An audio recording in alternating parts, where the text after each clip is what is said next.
भगवान कैसे हैं।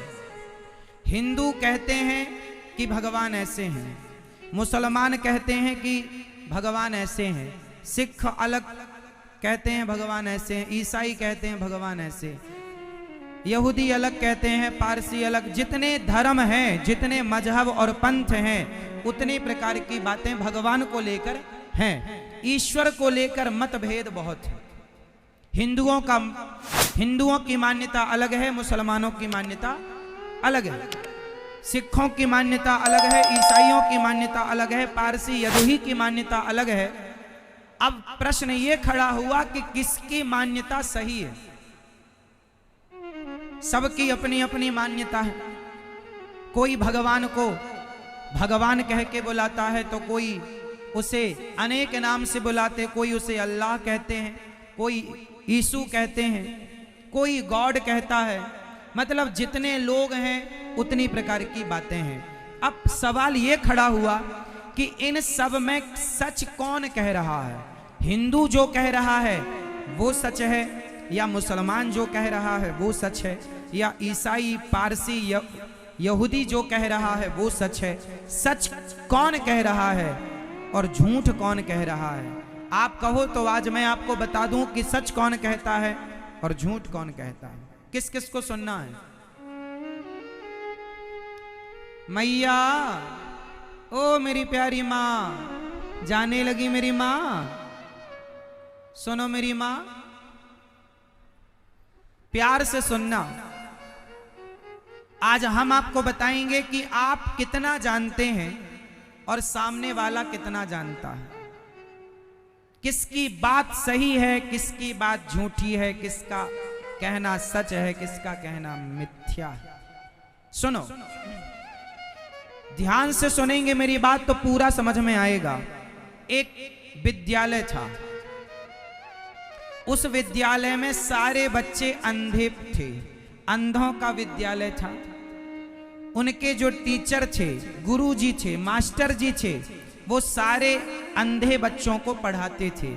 मास्टर जी अंधे नहीं थे, मास्टर जी की आंखें थीं। सारे बच्चे अंधे थे। एक दिन गांव में हाथी आया, एक दिन गांव में हाथी आया तो स्कूल के सारे बच्चों ने कहा, गुरुजी ये घंटा आज बज रहा है, ये क्यों बज रहा है। गुरुजी ने कहा, आज गांव में हाथी आया है और हाथी के गले में घंटा पड़ा है, वो टन टन टन टन बज रहा है। तो चेलों ने कहा, विद्यार्थियों ने कहा, गुरुजी क्या हम हाथी को देख सकते हैं। गुरुजी बोले, बेटा काश तुम्हारी आंखें होती तो तुम देख पाते, पर तुम्हारी तो आंखें नहीं। अच्छा, तो गुरुजी आप हाथी को बुला दो, हम लोग आंखों से नहीं देख सकते तो क्या हुआ, हम लोग छू करके देखेंगे, छू करके टच करेंगे, स्पर्श करेंगे। हाँ ठीक है। गुरुजी ने महावत को बुलाया, भैया जरा हाथी ले आओ, हमारे स्कूल के बच्चे हाथी का दर्शन करना चाहते हैं। हाथी आया, गुरुजी ने एक एक करके बच्चों से कहा, जाओ। बच्चा एक गया और हाथी के पांव को पकड़ के आया। पांव, अच्छा हाथी मोटा मोटा होता है खंबे की तरह, पांव पकड़ के लौट आया। दूसरा बच्चा गया तो उसकी पकड़ में हाथी की सूंड आई, सूंड। अब सूंड को पकड़ के उसने, अच्छा ऊपर मोटा होता है नीचे पतला होता है, हाथी ऐसा होता है। तीसरा गया तो हाथी जब तक बैठ गया तो हाथी का पेट पकड़ के आया, अच्छा हाथी दीवार की तरह होता है। चौथा गया तो हाथी की पूंछ पकड़ में आई, उसने कहा, अच्छा हाथी झाड़ू की तरह होता है। पांचवा गया तो हाथी के कान पकड़ लिए, अच्छा सुपड़े की तरह, सूपे की तरह होता है हाथी। जो जाए वह एक चीज पकड़ के आ जाए, और जो पकड़ के आए वो उसी को संपूर्ण मान ले कि यही हाथी है। अब सारे बच्चों ने देख लिया, महावत हाथी को लेकर चला गया। गुरुजी ने कहा, बच्चों हाथी किस किस ने देखा। सबने कहा, हमने देखा। चलो बताओ हाथी कैसा था। एक ने कहा, गुरुजी खंबे की तरह था। दूसरे ने कहा, गुरुजी ये गलत कह रहा, हाथी झाड़ू की तरह था। तीसरे ने कहा, गुरुजी दोनों गलत, हाथी दीवार की तरह था। चौथे ने कहा गुरुजी तीनों गलत, हाथी सूपे की तरह था। पांचवे ने कहा सब गलत, हाथी नीचे से पतला था ऊपर से मोटा था, सूंड पकड़ी जिसने। अब आप लोग उत्तर दो, इन सारे बच्चों में सही कौन कह रहा है और गलत कौन कह रहा है? उत्तर दो फटाफट। इन सभी बच्चों में सही कौन कह रहा है? कौन?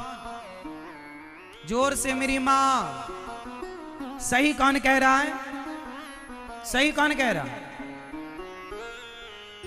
और गलत कौन कह रहा है? अब समझो, इन बच्चों की अलग अलग टीम हो गई। पांव पकड़ने वाले का दल अलग हो गया, सूंड पकड़ने वालों का दल, क्योंकि उनका एक विचार हो, हाँ भाई तुम हमारी तरह ठीक कह रहे हो। पांव पकड़ने वाले का, सूंड पकड़ने वाले का पूंछ। अब दल दल हो गए, 5 दल बन गए। 5 दल में 10-10 बच्चे आ गए, क्योंकि 10 ने सूंड पकड़ी थी तो वो एक तरफ हो गए, 10 ने पूंछ पकड़ी तो वो एक तरफ हो गए, 10 ने पेट पकड़ा तो वो एक तरफ हो गए। अब बताओ इनमें सही कौन कह रहा है और गलत? ना तो ये लोग सच कह रहे हैं, ना तो ये लोग झूठ कह रहे हैं। इनका ये कह रहे हैं हाथी खंबे की तरह होता है। ये बात सच तो है पर अर्ध सत्य है, आधी सच है। ये कह रहे हैं हाथी झाड़ू की तरह होता है, तो सच तो है पर आधा सच है। भाई इन लोगों ने जितना देखा है इन्होंने उतने को संपूर्ण मान लिया। इन्होंने जितना देखा है उतने को संपूर्ण मान लिया, जबकि हाथी तो इनके देखने से कहीं ज्यादा था। उसी तरह हिंदुओं ने ईश्वर को जितना देखा, उसको जितना समझा, उन्होंने उतना उसके बारे में कह दिया। मुसलमान ने जितना देखा, जितना गाया, उन्होंने उतना कह दिया।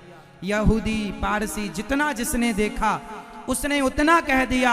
सच्चाई तो यह है कि हम और आप ईश्वर के बारे में जितना कह रहे हैं, जितना जान रहे हैं, ईश्वर उससे करोड़ों गुना अधिक है। इसलिए हमारे यहाँ गोस्वामी जी लिख रहे हैं कि हरि अनंत, हरि कथा अनंता, कहाँ ही सुना ही बहुविधि सब संता। हरि अनंत मतलब उसे कहा ईश्वर अतर्क है, शब्दों से परे है, उसे कोई नहीं कह सकता कि वो कैसा है। भगवान कैसे हैं? जाकी रही भावना जैसी। भाव आपका जो है, भगवान वो है।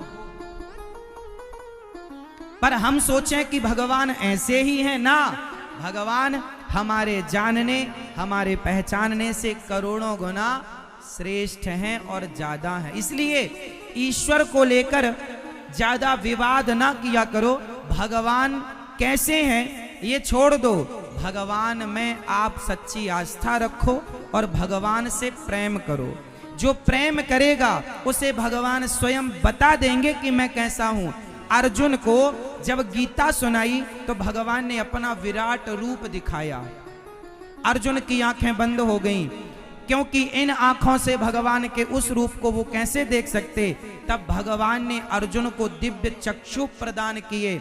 जब तक भगवान दिव्य नेत्र नहीं देंगे तो अर्जुन भगवान को ना देख पाए, तो बिना दिव्य चक्षुओं के आप और हम भगवान को क्या देख पाएंगे। इसलिए उनके चरणों में समर्पण कर दो, प्रभु के चरणों में। वो आपको योग्य समझेंगे तो अपनी कृपा दृष्टि देकर वो अपने आप को दिखा देंगे कि मैं कैसा हूं। विवाद में ना उलझो भगवान को लेकर। ईश्वर विवाद का विषय नहीं है। आजकल भगवान को लेकर जो विवाद होता रहता है, ईश्वर विवाद का विषय। कुछ लोग कहते हैं मैं भगवान को नहीं मानता। चलो, एक सज्जन बोले महाराज जी मैं भगवान को नहीं मानता। ठीक है भैया, आप कहते हैं कि मैं भगवान को नहीं मानता, तो आप ये बताओ कि आपके ना मानने से भगवान का नुकसान क्या है। आप मत मानो। एक बात बताओ, एक बार क्या हुआ, रायसेन के सभी उल्लुओं ने मीटिंग की। मैया ओ मेरी प्यारी मां। एक बार रायसेन के सभी उल्लुओं ने मीटिंग की और उल्लुओं ने कहा क्यों, सूर्य भगवान होते हैं क्या? उल्लुओं ने कहा नहीं जी, हमने तो कभी नहीं देखा। हमारे बाप दादों ने भी कभी नहीं देखा। सारे उल्लुओं ने कहा कि सूर्य होते ही नहीं है। ये मनुष्य लोग कहते हैं सूर्य भगवान आ गए, सूर्य भगवान चले गए। सारे उल्लुओं ने प्रस्ताव पारित कर दिया कि सूर्य जैसा कुछ नहीं है। ये मनुष्य लोग पागल हो गए। सूर्य होता तो हमें दिखाई पड़ता। अब बताओ कि सूर्य भगवान होते हैं कि नहीं? जोर से। सूर्य भगवान तो होते हैं, पर उल्लू को दिखाई नहीं पड़ते। सूर्य भगवान तो होते हैं, पर उल्लुओं को दिखाई नहीं पड़ते। उसी प्रकार भगवान तो होते हैं, कुछ उल्लुओं को भगवान नजर नहीं आते, क्योंकि उनकी आंखों में अज्ञान का मोतिया बिंद हो गया। लोग कहते हैं भगवान नजर हैं तो दिखाओ। हमसे तो कोई कहता है कि दिखाओ, तो हम तो दिखा भी देते हैं। एक बार क्या हुआ, आप लोग यदि हमसे कहो कि दिखाओ तो हम दिखा भी सकते हैं आपको। मैया, ओ मेरी प्यारी मां, सुनो, ध्यान से सुनना। एक राजा था। मैं आपके कुछ प्रश्नों का उत्तर दे रहा हूं जो बड़े गंभीर हैं। जरा सुनने की कोशिश कीजिएगा, समझने की कोशिश। एक राजा था। उस राजा ने अपने नगर में घोषणा करा दी कि यदि भगवान हैं तो मुझे दिखाओ। जितने भक्त लोग थे, जितने संत थे, जितने साधु थे, ब्राह्मण थे, भक्त लोग, वैष्णव थे, उन सबको बुलाया राजा ने। ए सब यहां आओ। सब आए द्वार पर, दरबार में। राजा ने कहा 1 महीने का समय देता हूं तुम सबको। कितने महीने का? यदि तुमने 1 महीने में मुझे मेरे 3 प्रश्नों का उत्तर दे दिया, तब तो मैं मंदिर रहने दूंगा, मूर्तियां रहने दूंगा, वरना सारी मूर्तियां मैं हटवा दूंगा मंदिरों से। राजा बड़ा दुष्ट था, किसी की नहीं सुनता। राजा ने कहा मेरे 3 सवाल सुनो। राजा के 3 सवाल क्या क्या थे वो ध्यान पूर्वक सुनो और समझो। राजा का पहला सवाल था कि भगवान कहां हैं, और हैं तो दिखाई क्यों नहीं पड़ते? पहला सवाल। राजा का दूसरा सवाल, भगवान यदि हैं तो अभी किस तरफ देख रहे हैं? भगवान अभी किस ओर देख रहे हैं? और तीसरा, अभी भगवान क्या कर रहे होंगे? अभी वर्तमान में भगवान क्या कर रहे होंगे? अभी भगवान क्या कर रहे हैं? अब सारे भक्तों से राजा ने ये 3 सवाल किए। बोले ये 3 सवाल के उत्तर आप 1 महीने के अंदर हमें दो, वरना हम सारी मूर्तियां हटवा देंगे, अपने राज्य से मंदिर तोड़वा देंगे। अब तो सारे नगर में हाहाकार मच गया मैया। सारे नगरवासी परेशान हो गए, भक्त लोग, साधु लोग, वैष्णव लोग परेशान हो गए कि बड़ा दुष्ट राजा है, क्या करें भैया, कैसे निपटें। लोगों ने राजा को समझाया कि जैसे हवा दिखाई नहीं पड़ती वैसे भगवान दिखाई नहीं पड़ता, पर राजा ने बात नहीं मानी। बोले हम इन तर्कों से नहीं मानेंगे। अब सारे राजा परेशान, सारे प्रजा परेशान। आज महीने का आखिरी दिन था। एक संत बड़े उदास थे, गृहस्थ संत थे। उनकी बेटी ने देखा कि मेरे पिताजी उदास हैं, तो पिताजी से बेटी ने पूछा, पिताजी आज आप उदास दिख रहे हैं, आपकी आंखों में पानी है, क्या हुआ? आज आप उदास क्यों? उस बूढ़े संत ने कहा, बेटी हमारे राज्य का राजा बड़ा दुष्ट है, सारे मंदिरों से मूर्तियां हटाने की बात करता है और वो सारे मंदिरों से मूर्तियां हटा देगा। बड़ा दुष्ट नालायक राजा है। 3 सवाल उसने पूछे हैं, बहुत उत्तर दिए हमने, बहुत समझाया, सुनता ही नहीं है। लड़की ने कहा, पिताजी आप आज्ञा करो तो मैं समझाऊं। बेटी क्या तुम समझा दोगी? हाँ। आज आखिरी दिन है, बेटी नहीं समझा पाई ना तो वो तोड़ देगा। बेटी बोली मैं जाती हूं। वो नन्ही सी बेटी राजा के दरबार में चली गई। दरबार लगा था, राजा बैठे थे, बड़े बड़े मंत्री संतरी बैठे थे, बड़ी भीड़ लगी थी। आज राजा का आखिरी निर्णय निकलने वाला था। तभी लड़की आई, महाराज मैं आपके तीनों प्रश्न का उत्तर देती हूं। ठीक है, दे दो। पहला प्रश्न का उत्तर मैं आपको दूंगी, पर मुझे पहले दूध ला करके दो। राजा ने कहा सेनापति बच्ची को दूध की व्यवस्था कराई जाए। सोने के कटोरे में भरकर राजा ने दूध दिया। उस लड़की ने दूध से भरे कटोरे को सभा में रखकर उस लड़की ने राजा से सवाल किया, महाराज बताओ ये दूध से भरा कटोरा है, बताइए आपको इस कटोरे में क्या दिखाई पड़ रहा है। राजा ने कहा मुझे इस कटोरे में दूध दिखाई पड़ रहा है। लड़की ने कहा महाराज आप कह रहे हैं कि आपको दूध दिखाई पड़ रहा है, पर मुझे तो इस दूध में मक्खन दिखाई पड़ रहा है। आपको कटोरे में दूध दिख रहा है, मुझे मक्खन दिख रहा है। राजा बताइए मेरी बात गलत है क्या? क्या इस दूध में मक्खन नहीं है?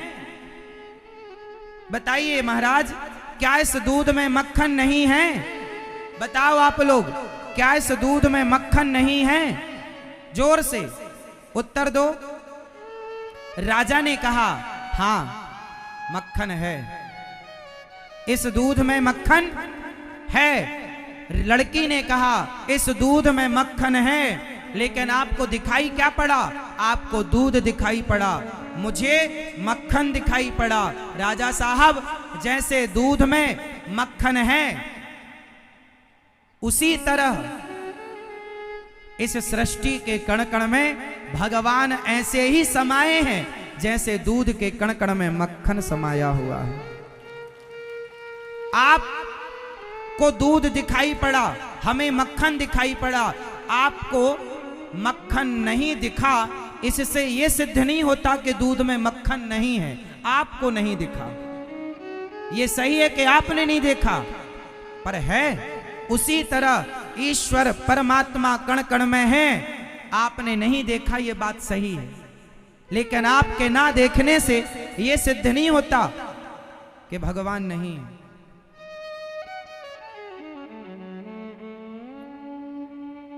जैसे हाथ में बैक्टीरिया होते हैं, बोलो हाँ या ना। आपके हाथ में बैक्टीरिया है, हाँ या ना? जोर से, थोड़ा और जोर से। है तो बताओ। मेरी पीछे वाली मैया सुन रही हो? मेरी माँ आवाज आ रही है पीछे तक? आ रही हो तो हाथ उठा लो। पीछे वाले भक्त आवाज आ रही? जो खड़े हैं दादाजी सड़क में, आवाज आ रही है? चलो आ रही है। बहुत पीछे तक लोग खड़े हैं। मेरी माँ मेरे भाई लोग ध्यान से सुनिएगा। चलो बताओ, आपके हाथ में बैक्टीरिया होते हैं, क्या आंखों से दिखाई पड़ते हैं? मेरी बहन बताओ, आपके हाथ में बैक्टीरिया हैं, दिखाई पड़ते हैं? फिर कैसे दिखते हैं? बताओ जल्दी, कैसे दिखते हैं? बताओ। हाथ में बैक्टीरिया है, पर इन्हें देखने के लिए एक मशीन आती है जिसे माइक्रोस्कोप कहते हैं, सूक्ष्मदर्शी यंत्र कहते हैं। एक मशीन आती है, उस मशीन के द्वारा ये बैक्टीरिया जैसी बारीक चीजें देखी जाती हैं। सोचो कि तुम्हारी इन आंखों से बैक्टीरिया नजर नहीं आते, तो इन आंखों से परमात्मा कैसे नजर आएगा? तुम्हारी आंखों से बैक्टीरिया नहीं दिखते, इसका मतलब ये नहीं है कि बैक्टीरिया नहीं है। तुम्हारी आंखों से भगवान नहीं दिखते, इसका मतलब ये नहीं कि भगवान नहीं है। जैसे बैक्टीरिया को देखने के लिए यंत्र चाहिए, उसी प्रकार भगवान को देखने के लिए मंत्र चाहिए, भक्ति चाहिए, प्रेम चाहिए। राजा संतुष्ट हो गया, तुम्हारी बात ठीक है। सवाल दूसरा, भगवान किस तरफ देख रहे हैं? बताओ भगवान किस तरफ देख रहे हैं? उस लड़की ने कहा कि महाराज हमें एक मोमबत्ती दी जाए। मोमबत्ती जलाकर लड़की को दी गई। लड़की ने राजा से कहा महाराज अब बताओ ये मोमबत्ती का प्रकाश किस ओर देख रहा है? राजा ने कहा चारों ओर देख रहा है। लड़की ने कहा जैसे मोमबत्ती का प्रकाश चारों दिशाओं को प्रकाशित कर रहा है उसी प्रकार परमात्मा है, वो एक समय में एक साथ चारों तरफ 10 दिशाओं को देख सकते हैं। प्रश्न तीसरा, तुम्हारे भगवान क्या करते हैं? अभी इतने बज के इतने मिनट में अभी भगवान क्या कर रहे होंगे मुझे बताओ। लड़की ने कहा महाराज मैंने आपके 2 सवाल का उत्तर दिया, ये बताओ कि प्रश्न पूछने वाला बड़ा होता है या उत्तर देने वाला? राजा ने कहा कि उत्तर देने वाला गुरु होता है, प्रश्न करने वाला शिष्य। तो लड़की ने कहा कि मैं आपकी गुरु हो गई, आप मेरे शिष्य हो गए, तो आप सिंहासन पर ऊपर बैठे हो और मैं नीचे खड़ी हूं। गुरु को कहां होना चाहिए? ऊपर, तो मुझे ऊपर बिठाओ। राजा नीचे उतर कर आए, अपनी सिंहासन पर लड़की को बिठाकर कहा बताओ तुम्हारे भगवान क्या करते हैं? लड़की ने कहा जो राज सिंहासन पर बैठा है उसके सिर पर मुकुट होना चाहिए या जो द्वार पर खड़ा है उसके सिर पर? राजा बोला कि जो राज सिंहासन पर। राजा ने अपना मुकुट उतारा, लड़की के माथे पर रखा, बोला बताओ तुम्हारे भगवान अभी क्या कर रहे हैं? लड़की ने कहा मेरे भगवान अभी ये कर रहे हैं कि मुझ जैसे भिखारी को उन्होंने राजा बना दिया और तुम जैसे राजा को भिखारी बना दिया। देखो तुम्हारी जगह पर मैं बैठ गई और मेरी जगह पर तुम खड़े हो गए। ये मेरे विधाता का रोज का काम है, राजा को रंक बनाना और रंक को, ये मेरे भगवान का रोज का काम है। अभी मेरे भगवान ये कर रहे हैं, तुम जैसे राजा को पद से नीचे कर दिया और मुझ जैसे सामान्य नागरिक को राजा बना दिया। राजा चरणों में गिर पड़े, समझ गए कि मैं जो निर्णय मैं लेने जा रहा था वो गलत था। लड़की ने आंख खोल दी, बस मेरी मां, पूरी बात का केवल ये अर्थ निकला कि ईश्वर संदेह का नहीं केवल श्रद्धा का विषय है। यदि परमात्मा को करीब से जानना है तो भगवान से सच्चा प्रेम करना सीखिए। गोप